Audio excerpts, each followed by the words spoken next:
Hello and welcome back. Today I wanted to do a review of the new Onyx Katana saber blade from Ripper Blades. Now the Onyx blades and the black blades are something that I have done before, so let me get you up to date on that if you're not familiar with the blades, and then we'll talk about the Katana blade and how it's different. So the first black blade, Ripper Blades came out with black or dark saber blades that were clear acrylic with etched lightning in them. But their V3 was the first time that they actually had an honest-to-goodness black blade. And the black blade on the V3 was very striking. It looks like it's supposed to look. It has a little bit of light loss down here. You can see that the blade itself is not entirely black. It's kind of fuzzy black, and the edges are sort of fuzzy as well, all things considered. Okay, they started to experiment with other black material and ways of blending the design, and they ended up with the Onyx collection. Now, here's an Onyx rapier blade.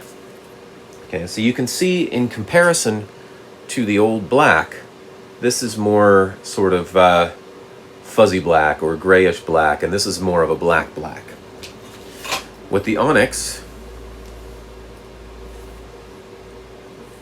okay, the edge between the black and the not black is a lot more clearly defined. Now this is achieved in all of these cases by using a layer of black, a layer of clear, and then a layer of black acrylic. With the other one, the black was more translucent, whereas in this it's a lot more opaque, so you end up with more of a defined edge on the Onyx sabers.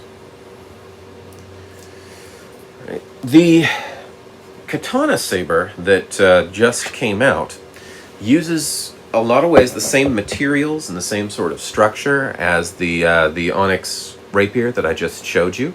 But with the katana, he's working more towards making it look kind of katana-y. So I'm not sure how well this comes across on camera, but if you see some of those darker spots along here,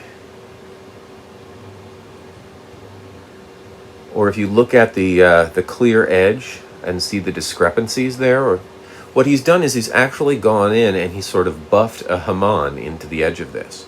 Now, if you're not a sword nerd, hamon is basically that wavy bit that you see along the blade of actual katana blades. Okay, if you're dealing with a cheap katana blade that was made in China, they've just sort of ground that in. If you're dealing with an actual katana blade, that's made through the clay tempering process, and it's a whole other complicated thing. But it's sort of a signature of katanas, is that sort of wavy hamon or wavy edge. So Ripper has started to work on sort of blending in or buffing in a sort of katana hamon to this thing.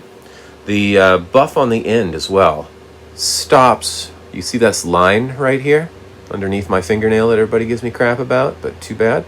If you see that line right there, the buffing direction on this is different from this, so you have a different tip grind, which again is something else that you see in a real katana. So Ripper Blades is trying their best to make these black katana blades as close to a real katana blade as they can. So let me go ahead and light this up again.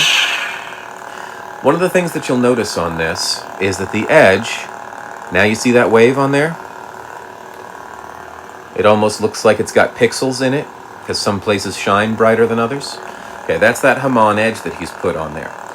You'll also notice that unlike the rapier, the back edge of this, you're not really seeing too much of it. It does shine through, so it is clear if held sideways.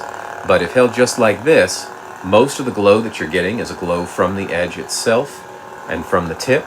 Again, you can see the different grind on that tip. Okay, but mostly it's coming across as a black blade with a slight illumination up here, so you can tell where the blade ends, but most of the blade or most of the illumination is on the cutting edge. All right. And for a curved blade, I find it rather interesting that the light on this is actually fairly well lit. It goes all the way to the end. This is on the longer side, and it makes it around the curve. I've done reviews of like the Kyber blades or Kyberlite katana blades that have this same curve and are basically the same shape. And the problem with those is that the light comes out to about here and then it keeps going. So you get a substantially dimmer tip. This one is diffusing the light fairly well all the way to the tip, you can see. So really nice process in there. And I think part of that is because of the high finish that we get in here. Right. Now, a couple more things about this. People always ask when I do these reviews of flat blades whether or not this is duel worthy. So there's two things about that. First, no. Acrylic blades are not duel worthy. They are pieces of acrylic plastic, and if you hit them on something, you will probably get away with it if you don't hit them too hard. But you could ding it up, you could scratch it over time.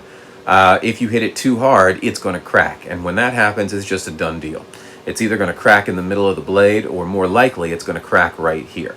Now you can sort of grind it off and reseat it into the blade plug right there if you've got a mind to, but it's not advisable. The other thing about it is, while you could make something like this out of polycarbonate that would make it stronger, sure, you could also make it out of metal. Problem is, you're dealing with a flat piece of material with an edge on it. If this were duel worthy, you would have to be a crazy person to want to duel with somebody who was dueling with this. Simply because this is like dueling with this would be like dueling with a dull sword. It's flat, it's edged, and all of the force is conducted to that tiny little edge right there, which means this thing it'd be a sword, basically. So this is a sword.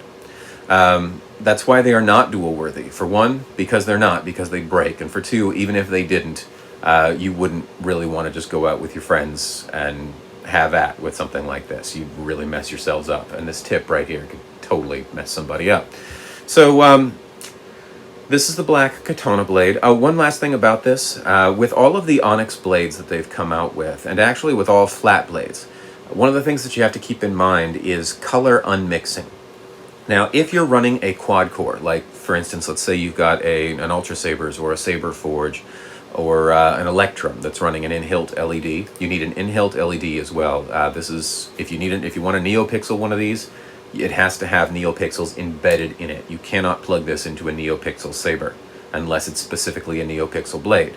And if it's a NeoPixel blade, you can't put it in a baselit Saber. Those are mutually exclusive. So you need a baselit Saber. And if you're running something with a quad core or something that has a white LED in it, then great, you can get white. If you're running a Tri-Cree, like most people are, like all Vader's Vault in-hilt sabers were, a Tri-Cree is a red, green, and blue diode in there. And when you turn them all on at the same time, you get white. All right, let me load this up with white.